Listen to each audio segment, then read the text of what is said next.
Hello, everybody, and welcome to this week's Motor Trade Radio podcast, powered by eBay Motors Group. It is Saturday, the 6th of August, and you're joined by myself, Philip Nothard.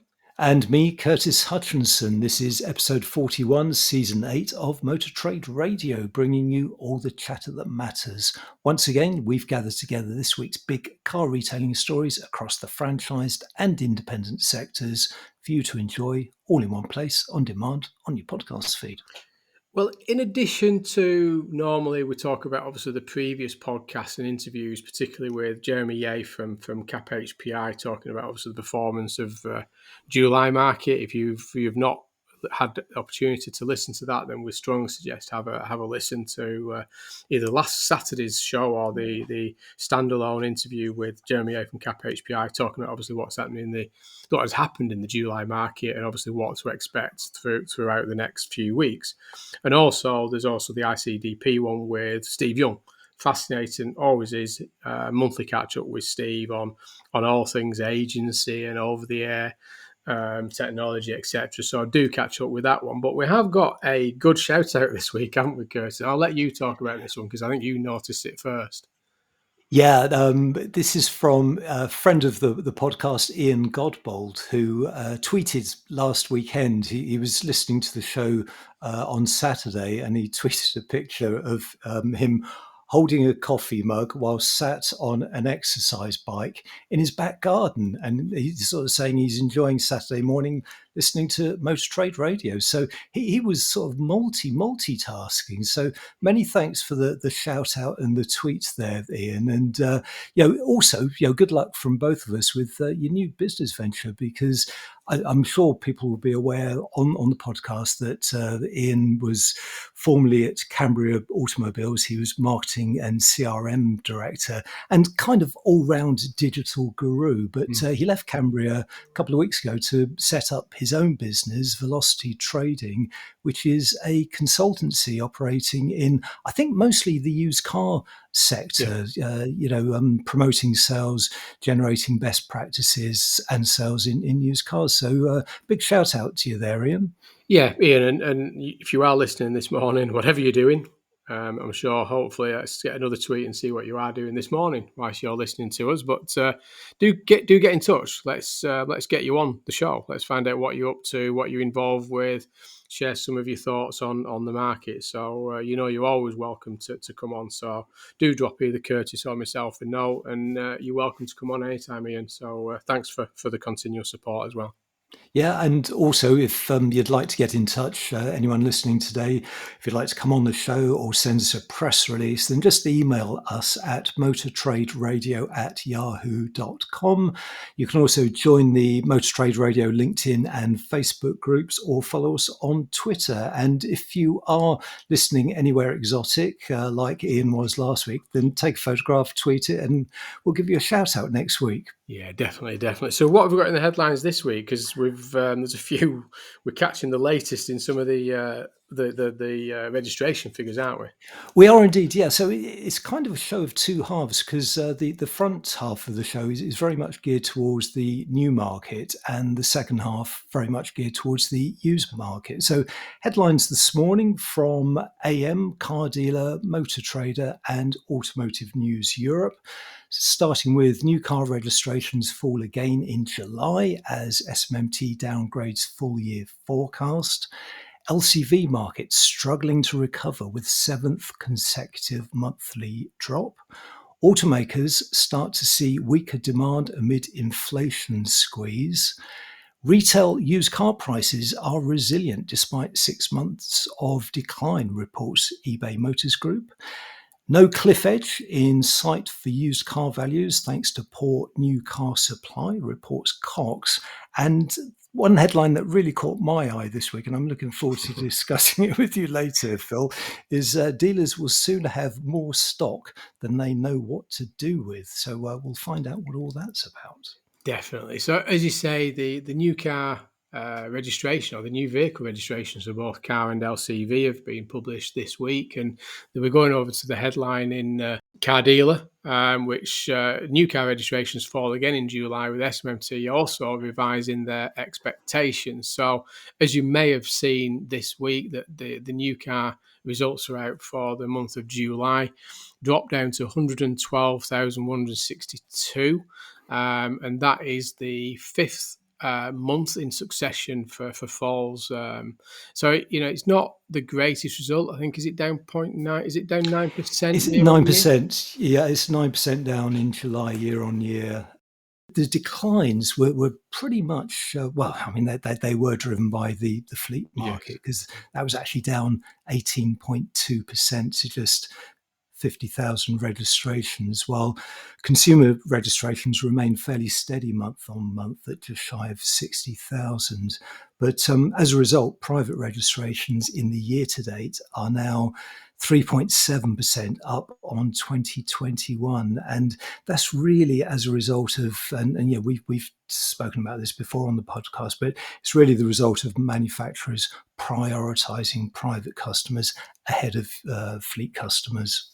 Yeah, as you say, I mean, I think private's at 59.8 thousand, and that's actually equal in the performance of July of 2021, but shy of the figures that we saw in a pre-pandemic period of July 2019, where we were at about 66.4 thousand vehicles registered in the private market. So, as you say there, Curtis, very much reflecting the fact that the manufacturers are focusing on the consumer market, one around profitability and supplying that outstanding orders, but still a lot to do, isn't there? Because that fleet market, we're seeing a lot more in the media now, where the challenges are continuing in that fleet sector around that aging profile of product that are getting into that marketplace.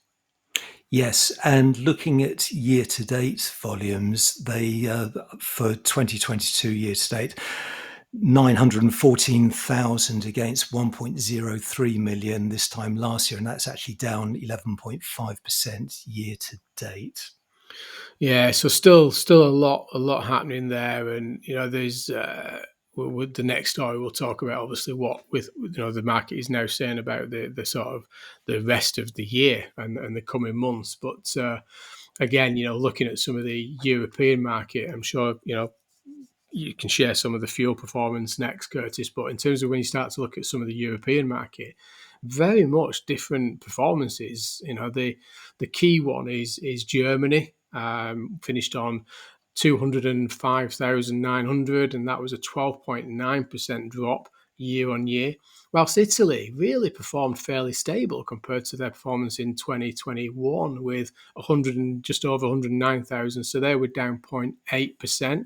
Spain were down 12.5% at just over 73,000, and France, not too bad really, at a 7.1% performance and down to 107,000. So looking at them sort of figures across both the European and international market, very variance in performance of this year on year now, so starting to appear. Even Australia, fairly level at only 0.4%, well, a 0.4% increase for Australia, and a down 5.2% in Belgium. So that figures that we've previously seen now starting to emerge, that there is sort of that single digit movement and some increases now starting to appear in year-on-year registrations. Yeah, and you mentioned about fuel performance. There's not actually much to say for the month, because all fuel sectors were down apart from battery electric vehicles, which were actually up 10%, and are now accounting, for the month, accounted for 11% market share. And looking at year to date, battery electric vehicles up 50% with a 14% market share. So very much sort of outperforming every other sector now. Diesel is 5.7% year to date, petrol 44%, hybrids are 11.5%, and PHEVs at 6.3%. And also the SMMT took this as an opportunity to revise its full-year forecast, which it does from time to time over the course of the year. So the full-year outlook is now 1.6 million units, and that will be a 2.8% fall on 2021. Now, listeners will recall only last week we were talking about the Cox Automotive forecast for the full year. So how does that compare with the Cox forecast? Yeah. I think we're seeing that sort of baseline at 1.52 million for the full year, upside at 1.62 million, and the downside at 1.43 million. So kind of nudging towards where we saw the market heading. Based on that continual supply challenges that's facing the sector. So again, they're sort of coming down, and they do tend to continue to sort of revise their figures throughout the year. So again, it's within that tolerance that we believe the market will finish on for the year too.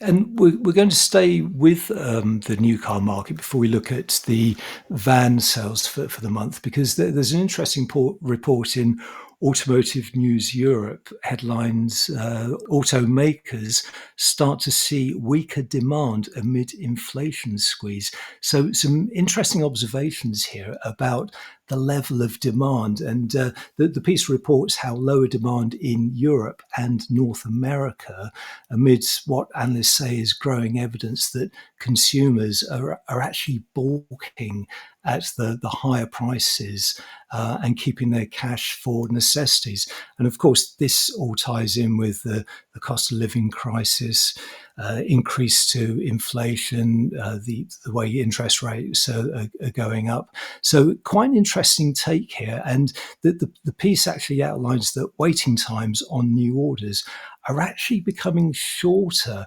But that's because order books are starting to thin out. And this is a theme we'll get back to at the end of the show. But some interesting observations here, Phil.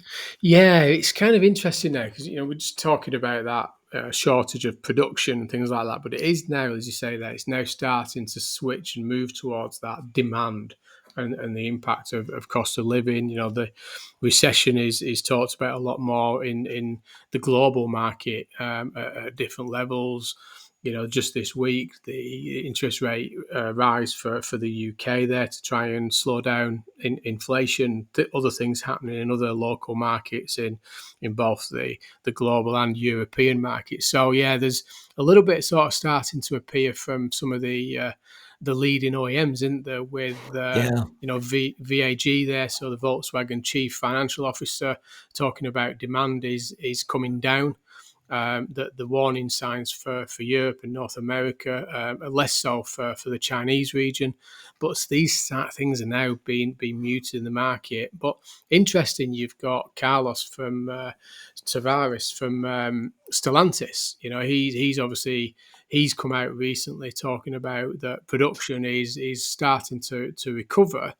And they're sort of seeing that them green shoots of recovery. But he's talking about the weight of buying a car on the household budget is something we've come up against. So, again, citing that, you said it before, didn't you, Curtis, that this focus on consumer from the manufacturers in terms of new vehicle registrations, but actually that consumer market is now starting to weigh a little bit and slow down. So it will be interesting if the manufacturers then start to turn to supply product into the fleet market at a discounted price just to sort of replenish some of that stock.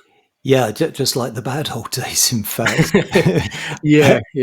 And joining that list of manufacturers was also BMW. So they've also the BMW Group boss has said new incoming orders are down. And interesting observation here that automakers have until now protected margins by bumping up their prices, but that rise in inflation in North America and what we're seeing in Europe could actually make it more difficult to pass on those rising costs. So a lot to play out there. Yeah, and I've got a little bit of a mention in there, haven't I? You did, yeah. Philip Nothard, Insights Director for Europe at Cox Automotive, says consumers are currently very cautious. Yeah, so in Reuters and Automotive News Europe. So there your name in lights. But I think clearly, just summarise in terms of particularly the car supply before we start talking about the challenges facing the LCV. There's production, distribution, but also now this cost of living and that consumer confidence index now starting to play a part of that demand and what the year will look like across the markets. But clearly, just looking at the July performance across different marketplaces, recovery at very, very different rates now. So some markets are doing better, but again, as we always say, it's very difficult looking at pure year on year or month on month these days because of challenges around recovery and lockdowns and things like that have taken place. So yeah, it's starting to play out a little bit differently than expected now. Yeah, and over at Motor Trader, and we'll stick with the new vehicle market, LCV market struggling to recover with seventh consecutive monthly drop is the headline. So the LCV market declined, as I say, for the seventh consecutive month in July. It was down 21% to 18,722 units. And according to the SMMT, the decline, despite strong order books, is the result of this ongoing global supply shortage caused by the pandemic, factories being closed. And last month's registrations total was actually 24% down on those pre-pandemic 5-year averages for July. So year to date, market down from 215,000 units last year to 163,000 units this year. Yeah, and interestingly, there is a little bit of growth in that battery electric in the LCV market, which there's a lot more people now talking about LCV proposition around electrification and the challenges that are faced there. But there is they're saying that, continue with a 765 registered in July, and that's up 21.2%. And a continuation that the increase as uptake is seen in the first 6 months of the year. So clearly there is increasing demand for battery electric LCVs. I think it's just a case of actually getting this product into that marketplace and the right type of product to satisfy that demand. Yeah, and if we were to rewind 2 years ago, we were seeing similarly small figures for battery electric cars. So yeah, it's coming from a very low baseline, but we will start to see incremental growth there. You're listening to All the Chat That Matters on Motor Trade Radio, powered by eBay Motors Group. This is your weekly one-stop shop for all the biggest car retailing headlines from across the media, available on demand wherever you are on your podcast feed. So heading over to AM Online now, and the header is retail used car prices resilient despite the 6 months of decline. Now, this is some market intelligence they've taken from the eBay Motors Market View report and mixed it up a little bit with some of the output from the latest Cap HPI editorial. But we thought we'd read through some of the headline figures from the report itself this morning. Yeah, definitely. So starting with price, so the average price for used vehicles on the eBay Motors Group platforms over the course of July was £16,652. So month on month, that's down 1.1%, but year on year, it's actually up 15%. So that's really where the resilience is coming from. You're looking, comparing year on year and month on month, just down 1.1%. And some interesting trends across the different retail sectors. So car supermarkets, prices were down 0.7% to an average of £16,688. In the franchise sector, down 0.8% to £20,201. And the independent sector was actually down the most, down 1.2% to £14,064. Yeah, and in terms of stock levels, fairly stable, both year on year, month on month. Now, they've dropped marginally 3.7% from 44.8 on average to 43.2 for stock levels, but actually increased 4% year on year. So they've gone up to 43.2 from 41.5. But when you start to look at it by car supermarket, franchise and independent, fairly level because the car supermarket is 282, same as it was last month, and the same time last year it was 281. So very different, very marginal, if any, change for car supermarkets there. Franchise dealers have dropped down from 53 down to 51, but that is only down one from last year that was at 52 on average. And independents, they've gone up marginally year on year from 31 to 34, but that's a drop slightly from last month on 36. So fairly little movement there across each of those markets. And again, similar with stock profile from diesel, petrol, hybrid, and electric, very little movement. Both year on year and month on month. So fairly stable in terms of stock levels across the different sales channels.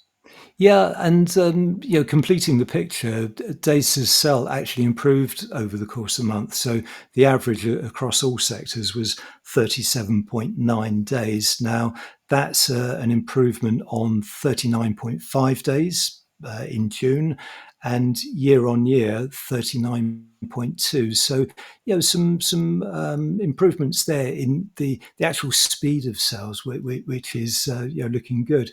Car supermarkets averaged 27.8 days, which was just a day down on the previous month. Franchise dealers averaged 33.9 days, and independent dealers 46.9 days. And sort of summing up the trends for the month, Lucy Tugby, who's head of marketing at eBay Motors Group, said, although the average price of a used car has been dropping month on month since hitting an all-time high in January, the dips we're seeing follow the gradual decline in trade values.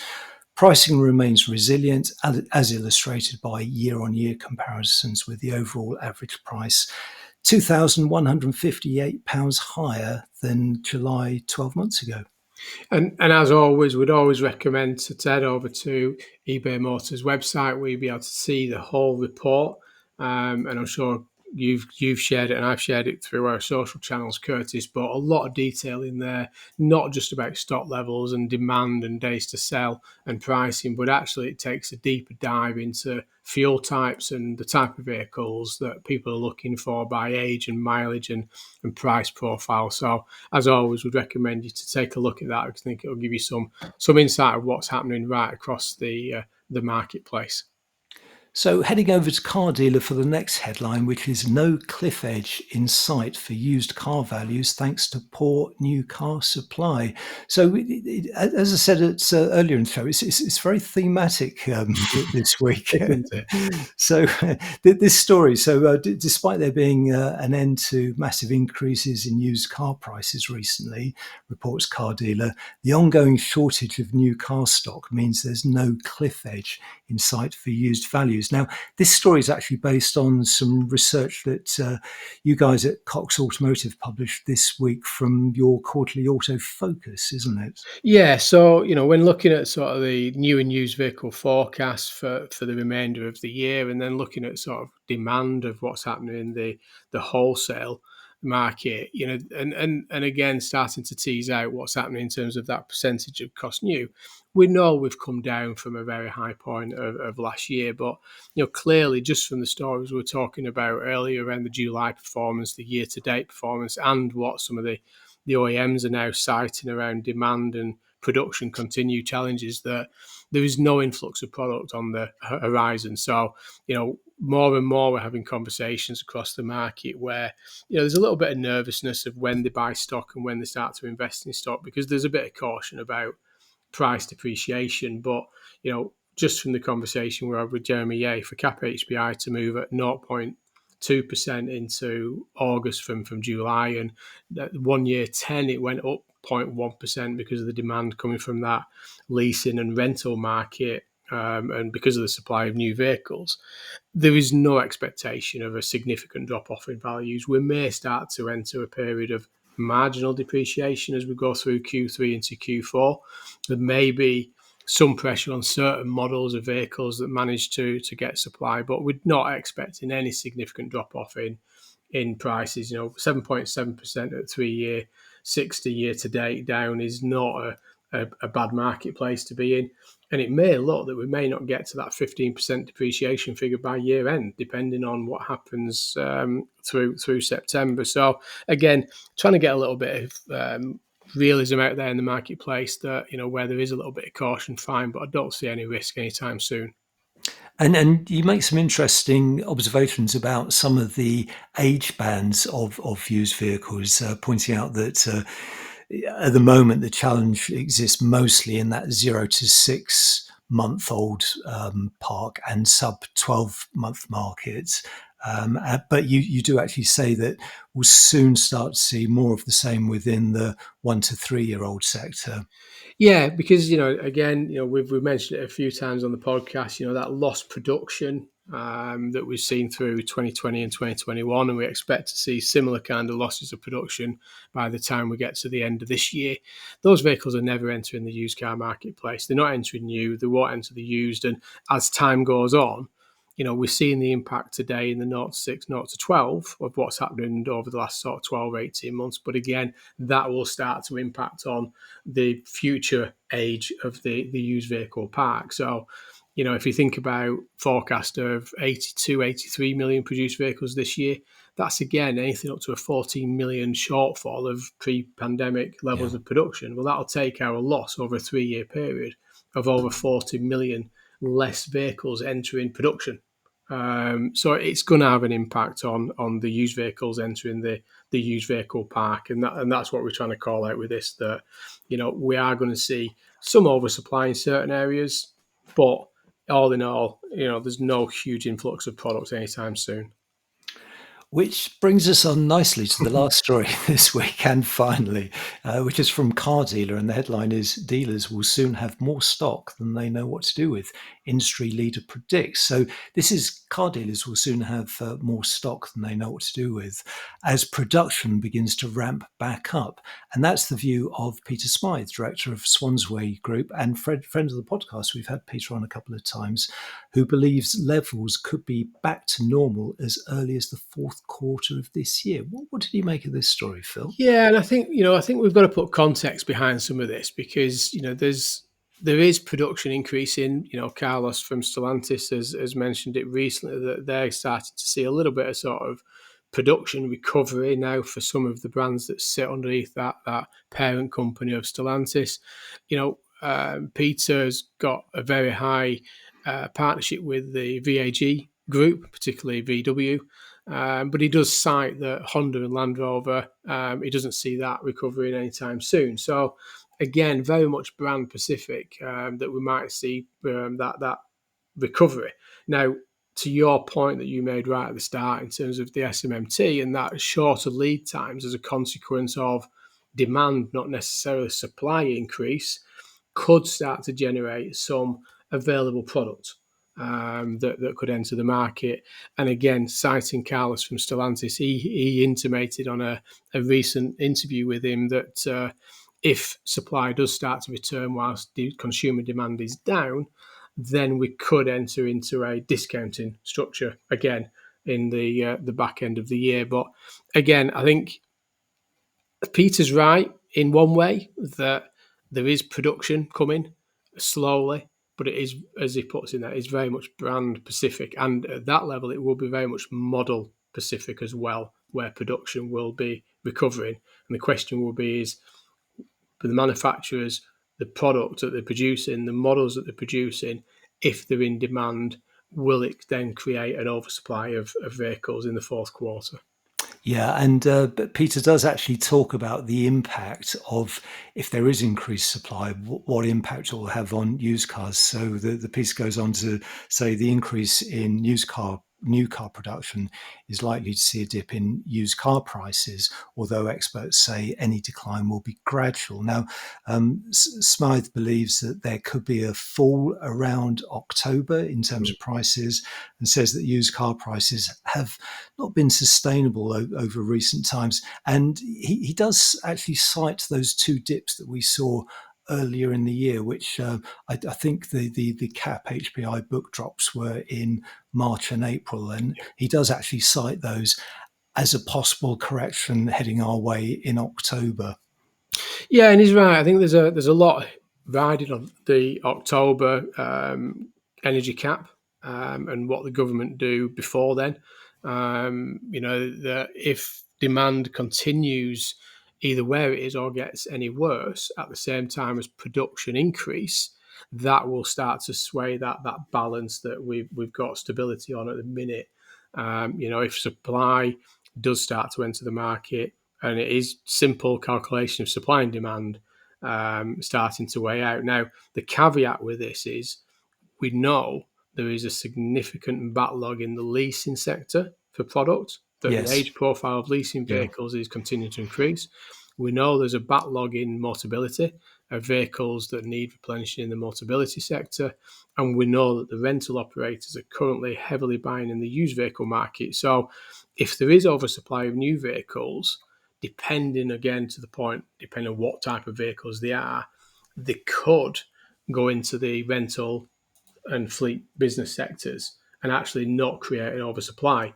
Positively, though, that could generate a defleet of vehicles of used cars into the used vehicle park, which could then have an influence on the used vehicle values in the fourth quarter. So there's a lot of dynamics at play here, and I'm not sure anyone's fully confident of what direction this will take, because there's so much riding on the cost of living and that consumer confidence at the minute as to what will happen in the second half of the year.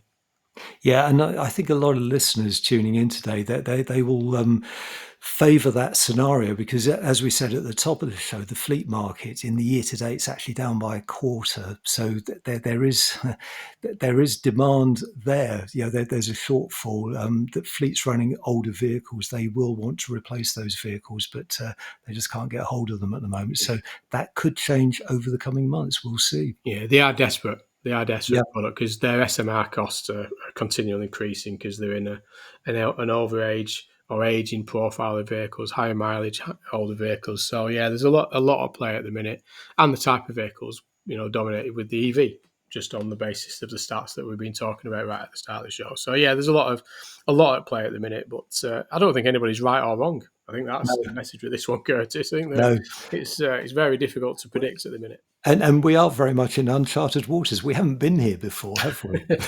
Well, I like to say it, the known unknowns. We know what's happening. Yeah. We know why it's happening. We just don't know what the outcome will be on the market. But I think it's the unknown unknowns we need to worry about.